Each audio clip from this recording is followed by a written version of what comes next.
বেগুনের কনিফেরা ব্লাইট রোগ লক্ষণ। এ রোগে আক্রান্ত হলে প্রথমে পাতায় পানি ভেজা ক্ষত দেখা যায়। পরে পাতার আগা পুড়ে যায়, ফল পচে যায় এবং ফল, কাণ্ড ও শাখা কাল রং ধারণ করে এবং ছত্রাকের কালো মাথাযুক্ত সাদা সাদা বর্ধিত অংশ দেখা যায়। প্রতিকার: আক্রান্ত অংশ সংগ্রহ করে নষ্ট করা। রোগ দেখা দিলে প্রতি লিটার পানিতে 0.5 মিলিটিল 250 ইসি 12 দিন অন্তর 2 বার স্প্রে করা। কৃষকের আচরণগত পরিবর্তন যোগাযোগ FBCC। পরবর্তীতে যা করবেন না: ১. স্প্রে করার পর 1-5 দিনের মধ্যে সেই সবজি খাবেন না বা বিক্রি করবেন না। ২. উপরিসেচ না দেয়া। ৩. একই জমিতে বারবার শিম চাষ না করা। পরবর্তীতে যা করবেন: ১. সুস্থ গাছ থেকে বীজ সংগ্রহ করা।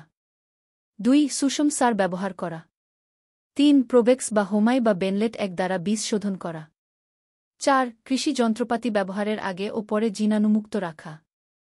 গ্রন্থনা: মহসিন আলী আঙ্গুর, সম্পাদক ও প্রকাশক, মুজিবনগর খবর.com, মেহেরপুর।